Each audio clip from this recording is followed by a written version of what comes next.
Dan selanjutnya adalah kita akan masuk ke sesi kedua mengenai pengalaman dari Dr. Endri, Dr. Endri Budiwan. Beliau adalah pembicara kita yang kedua, lahir pada tahun 1983. Pendidikan beliau untuk kedokterannya dari Fakultas Kedokteran Universitas Padjadjaran lulus pada tahun 2007. Kemudian juga beliau pernah mengikuti sebagai trainer nasional mengenai disaster management. Kemudian pada tahun 2013 sampai tahun 2015 beliau mengikuti master program in public health di Swedia, ya tepatnya di Lund University. Kemudian pekerjaannya. Saya ini sempat membuat list karena banyak banget ini pengalaman beliau. Alhamdulillah bisa sharing nanti mungkin dengan kita dengan berbagai background beliau. Oke, jadi saya bikin catatan sedikit ini, saya simpulkan dari beberapa yang sudah tercantum di sini. Pada tahun 2009 sampai tahun 2019, beliau bekerja di Ibu Foundation, yaitu suatu non-profit organization ya. Ibu itu Indonesian Badra Utama ya, yang bergerak di bidang kemanusiaan. Kemudian tahun 2013 beliau sebagai tutor biostatistik di Universitas Padjadjaran. Lanjut tahun 2014 hingga tahun 2015 beliau mengajar sebagai asisten dosen mungkin ya di sini ya, mengajar epidemiologi dan biostatistik di Lund University Swedia. Kemudian dari tahun 2016 sampai sekarang beliau bekerja di RTI International sebagai NTD spesialis. Jadi tadi saya tanya RTI itu apa? Jadi RTI itu adalah Research Triangle Institute. Jadi suatu organisasi juga yang non profit ya, yang bekerja sama dengan Kementerian Kesehatan Republik Indonesia, khususnya beliau fokus pada NTD spesialis. NTD itu adalah Neglected Tropical Disease, khususnya di sini dalam mengeliminir penyakit kaki gajah di Indonesia. Ya, keren kan? Oke. Ya, organisasi yang beliau ikuti adalah sebagai anggota IKU 4, tentu saja. Kemudian sebagai Indonesian Student Association di Swedia dan di Ibu Foundation. Ya, Dr. Endri. Oh, panggilannya biasanya di Kang Kermit dipanggilnya. Ya, mangga silakan, Dok. Terima kasih, Teh Evi. Ya, mungkin banyak yang bingung ya, kenapa kok pekerjaannya soal kaki gajah filariasis, terus tiba-tiba sekarang bicara soal menyakiti diri sendiri, soal tentang kejiwaan. Jadi ini foto yang sangat terkenal mungkin karena sering sekali saya share untuk kalau ada acara-acara seperti ini. Ini tahun 2015 nih. Ini lagi wisuda. Tentu saja di sini saya yang paling ganteng gitu ya. Maaf narsis sendiri. Jadi di sini nggak kelihatan gitu ya. Ini tampak muka saya yang sangat bahagia ya karena wisuda gitu. Cuman di sini orang nggak bisa melihat bahwa sebetulnya saat itu saya sedang merencanakan untuk bunuh diri saat itu tahun 2015 bulan Juni. Ini tanggal 15 ini hari Jumat ya, saya ingat sekali. Nggak kelihatan gitu ya. Ini muka-muka bahagia dan lain-lain dan semua orang juga nggak ada yang mengira bahwa saya saat itu sedang meskipun di fotonya itu senyum ya, tapi sebenarnya dalam kepalanya adalah nanti malam saya mau mengakhiri hidup dengan cara bagaimana ya? Saya mau loncat dari balkon apartemen saya gitu lantai 9 atau mau gantung diri atau apa gitu ya. Jadi di sini nggak kelihatan sama sekali bahwa saya waktu itu sedang memikirkan untuk mengakhiri hidup. Dan ketika saya kembali ke Indonesia itu sedikit sekali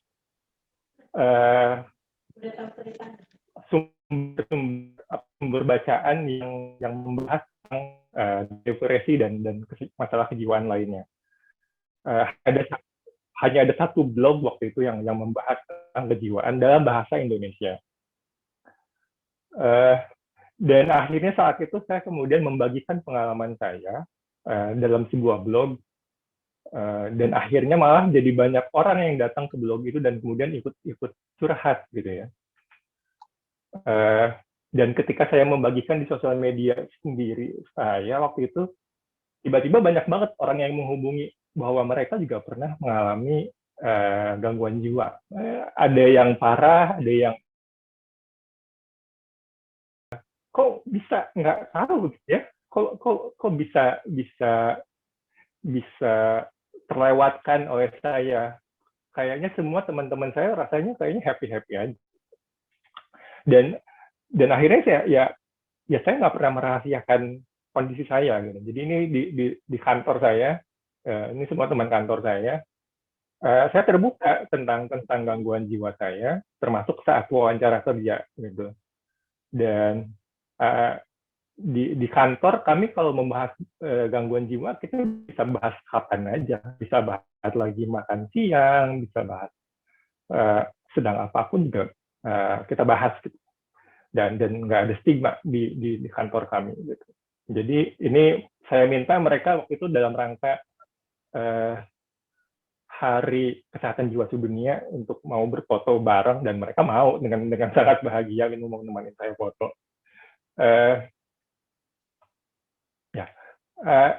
Nah, saya mau mulai dengan kata ini, epoche. Ini bahasa Yunani kuno sebenarnya, yang artinya nggak ada judgment. Jadi penting banget gitu ya kalau kita mau mengenal itu gangguan kejiwaan, kalau kita mau mengenal tentang menyakiti diri sendiri, kita harus belajar dari nol. Kita pura-puranya itu nggak ngerti apa-apa, gitu. Karena ini penting gitu untuk punya permulaan dari sini. Karena banyak sekali orang yang menghubungi saya, akhirnya mereka juga jadi sering curhat pada saya, dan kita saling berbagi jadinya. Saya cerita tentang cerita saya sendiri, mereka cerita juga tentang cerita-cerita mereka pada saya, dan ini adalah cerita-cerita mereka yang kalau mereka harus tampil sendiri, mereka belum berani gitu ya. Sehingga mereka mewakilkan ceritanya kepada saya untuk diceritakan. Dan seperti disebut tadi oleh Kang Widi gitu ya, bahwa kenapa sih orang menyakiti diri sendiri? Ya ini contohnya. Dan itu juga pernah saya rasakan bahwa di kepala ini sangat penuh sekali dengan rasa penderitaan gitu ya, dan nggak tahu mesti diapain gitu. Satu-satunya cara itu adalah, kalau untuk saya dulu gitu ya, di saat itu dia dulu, satu-satunya cara untuk mengakhiri penderitaan di kepala saya ini adalah dengan dengan bunuh diri gitu. Tapi untuk sebagian orang, satu-satunya cara untuk mengakhiri penderitaan yang ada di kepala adalah dengan membuat rasa sakit yang lebih dari yang dialami di kepalanya. Jadi itulah cutting. Nah, cutting itu kan sakit gitu ya. Tapi karena sakit banget gitu ya, sehingga akhirnya yang ada di kepala bisa dilupakan, jadi kita teralihkan gitu. Jadi ini salah satu mekanisme bagi kami para penyintas untuk mengalihkan rasa sakit yang lain, rasa emosional, biasanya sakit emosional biasanya kita alihkan menjadi rasa sakit secara fisik. Ini yang cerita, ini anak SMP nih. Dia nggak tahu mesti cerita sama siapa, akhirnya dapat log saya entah dari Google dari mana, dan dia langsung WhatsApp-nya, Kak, boleh aku cerita nggak?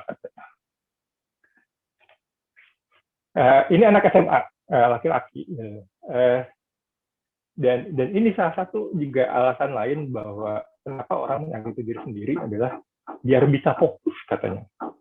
Jadi ketika dia ini yang laki-laki ini, dia punya gangguan cemas. Dia kalau lagi cemas nggak bisa fokus gitu. Jantungnya jadi berdebar-debar, keringetan, gangguan panik gitu ya. Gimana caranya dia bisa fokus adalah dia merokok. Tapi kalau merokok bagi dia masih kurang untuk menghilangkan kecemasan itu, dia bakar rokoknya di tangannya. Uh, Sakit, iya, betul, sakit banget gitu ya. Dari rokok itu ke kulit. Tapi dengan begitu dia bisa jadi sakit gitu ya, dan kemudian akhirnya bisa fokus, bisa lupa dengan kecemasan dia. Ini alasan lain kenapa kami menyakiti diri kami sendiri. Ya sih memang ketika ada kecemasan seperti itu ada cara lain gitu ya, cuman bagi kami nggak tahu mesti ngapain, jadi terjadilah hal seperti ini. Ini korban kekerasan seksual oleh pamannya dari sejak umur SMP. Karena ketika dia disakiti secara seksual oleh pamannya, dia nggak bisa kendaliin. Jadi ya karena pamannya kan yang melakukan gitu, jadi dia nggak bisa minta pamannya untuk berhenti gitu ya, meskipun dia teriak-teriak dan lain-lain.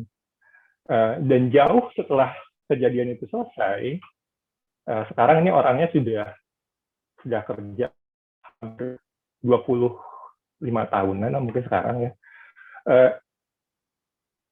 Kadang-kadang itu teringat kembali gitu ya. Ada sesuatu trigger yang kemudian dia teringat kembali dengan masa lalunya. Dan ketika teringat itu sangat menyiksa itu buat orang-orang seperti ini. Teringat kembali dengan pengalaman masa lalu, dan ketika itu nggak bisa dihentikan, dia menyakiti diri. Ini juga sama, ini cutting juga. Kenapa menyakiti diri bagi dia waktu itu adalah karena dia bilang, kalau saya menyakiti diri sendiri, saya bisa kendaliin mau berapa sakit rasanya, mau berapa dalam cuttingnya. Karena kalau terasa sakit karena teringat masa lalu, dia nggak bisa kendaliin. Nggak bisa kendaliin kapan datangnya, nggak bisa kendaliin seberapa sakitnya. Tapi menyakiti diri bagi dia bisa kendaliin. Sehingga seperti Kang Widi tadi jelaskan di sesi sebelumnya, sehingga ada sensasi bahwa kita punya kontrol terhadap diri kita sendiri. Kita punya kontrol terhadap rasa sakit kita sendiri. Yang untuk kasus ini, dia nggak bisa mengontrol tentang rasa sakit karena masa lalunya. Dan ini seperti kalau di polling awal kan katanya ada sebagian yang menjawab mencari perhatian, tapi untuk cutting atau untuk self harm, untuk menyakiti diri sendiri itu sangat jarang sekali mereka terbuka tentang perilakunya. Jadi biasanya memang sangat rahasia, gitu. Hanya orang-orang tertentu saja yang tahu, atau bahkan nggak pernah tahu, gitu ya, orang-orang terdekatnya. Orang tuanya nggak tahu, teman-teman dekatnya nggak tahu, kalau dia pacaran juga pacarnya nggak tahu. Betul-betul berasia sekali, gitu ya. Kenapa sih kok nggak cerita, gitu ya, melakukan ini, dan kenapa nggak cerita terhadap orang-orang dekatnya, gitu. Dan sebetulnya kalau dirunut kembali jauh ke belakang ke masa kecil, memang ada apa ya, ada kegagalan mendapatkan kasih sayang zaman kecil dulu, gitu ya. Karena kalau normalnya kan kalau anak gitu ya nangis gitu kan pasti datang ke orang tuanya, gitu ya. Anak kemudian dijailin temennya pasti lapor ke orang tuanya. Tapi ketika itu di dalam masa kecil tuh nggak pernah dapet hal-hal seperti itu, besarnya juga cenderung seperti ini. Dan ini berlangsung dua arah, gitu. Kalau orang tuanya nggak pernah cerita hal-hal yang personal kepada anaknya, ya mungkin anaknya juga nggak pernah menceritakan hal yang personal pada orang tuanya. Ini penting karena kalau tadi saya lihat di polling gitu ya, kebanyakan itu di atas usia 30 tahun ya pesertanya, sekitar 70%. Sementara menyakiti diri sendiri biasanya dilakukan oleh usia remaja sampai dewasa muda, 20-an, mulai dari anak SMP gitu ya. Mungkin peserta di sini sebagian besar sudah punya anak yang usianya juga seperti itu. Uh, dan ini, dia cerita kalau dari dulu juga katanya kalau nangis ya sendirian aja, orang tua nggak ada gitu. Kalaupun ada ya sembunyi-sembunyi aja. Dan kenapa menyakiti diri sendiri? Karena nggak tahu mesti cerita ke siapa ketika dia punya permasalahan, ketika dia punya suatu rasa emosional yang sangat kencang gitu ya. Dia nggak punya tempat yang aman untuk bercerita. Sama, saya juga dulu begitu. Di Swedia sendiri, saya mesti cerita ke siapa kalau sekarang saya lagi suicidal, lagi pengen bunuh diri. Kepada siapa? Ya. Kepada temen, nggak ada yang bisa saya percaya waktu itu. Gitu kan. Dan ini sangat-sangat umum terjadi untuk sebagian besar gangguan jiwa itu. Mereka nggak punya tempat untuk bercerita dengan aman. Nah, ini dulu juga gitu ya, waktu saya berbagi di sosial media tentang pengalaman saya bunuh diri, tiba-tiba banyak banget yang kemudian cerita kepada saya bahwa mereka juga pernah ngalamin hal yang serupa tapi tak sama. Kok banyak ya gitu ya. Dulu kayaknya waktu saya lagi berencana untuk bunuh diri itu rasanya cuma saya aja yang mengalami hal ini gitu. Dan sebagian besar orang yang juga mengalami gangguan jiwa juga merasa bahwa mereka satu-satunya orang yang mengalami hal itu. Nggak tahu kalau sebetulnya bahwa gangguan jiwa itu sangat-sangat umum. Bahwa menyakiti diri juga sekitar 16% orang selama hidupnya pernah melakukan. Nggak tahu. Gitu. Karena kita nggak pernah membicarakan hal ini secara terbuka. Berapa banyak sih yang terbuka soal dulunya pernah depresi gitu, sangat-sangat tabu sekali untuk berbicara hal itu. Dan ini juga sulit ya, karena memang sebagian besar dari kita, termasuk saya waktu itu, padahal saya dokter, itu saya nggak mengerti dengan jelas depresi itu apa, gangguan cemas itu apa. Saya dokter, saya nggak ngerti, sama sekali nggak ngerti gitu ya.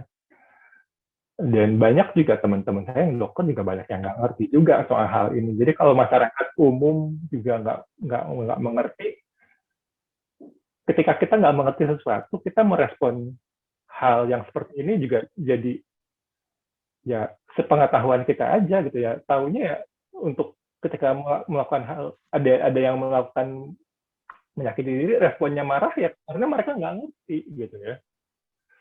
Jadi kalau dan kita baru akan bisa merespon dengan benar kalau kita udah mengerti tentang gangguan jiwa itu sebenarnya karena apa, gitu.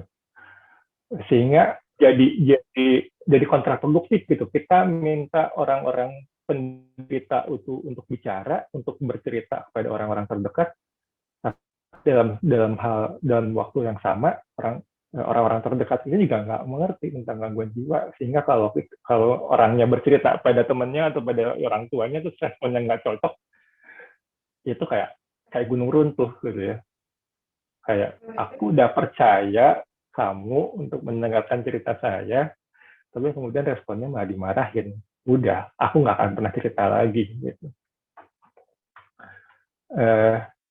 Jadi gimana dong harusnya ngerespon kalau ada orang cerita tentang gangguan jiwa atau tentang menyakiti diri sendiri? Kalau nggak mengerti, responnya lebih baik orang tua misalkan dipeluk aja. Misalkan bilang, maaf, mama nggak tahu selama ini kamu menderita. Simple. Kalau temen, sebetulnya kalau ada orang cerita tentang gangguan jiwa atau tentang menyakiti diri, terus cerita ke temennya, kita sebagai teman gimana responnya? Kita bisa bilang bahwa sorry, gue nggak tahu selama ini lu kayak gini, gue bisa bantu apa? Ya ini jadi ada gajah gede gitu ya di antara dua orang ini dan mereka kayak santai-santai aja.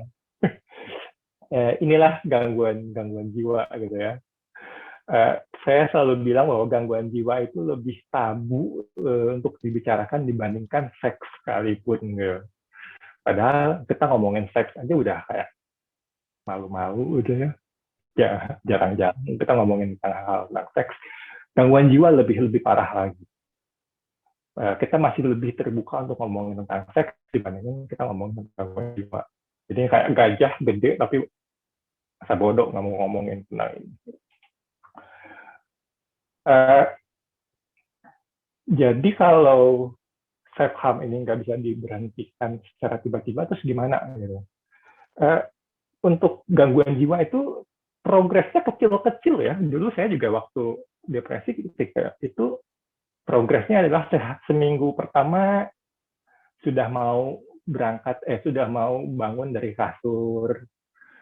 Sebulan pertama sudah mau makan sendiri. Progresnya kecil-kecil dan harus bisa melihat progres-progres seperti ini. Sama dengan self harm juga. Mungkin nggak akan tiba-tiba langsung berhenti menyakiti dirinya, minta cuttingnya nggak tiba-tiba berhenti. Tapi kalau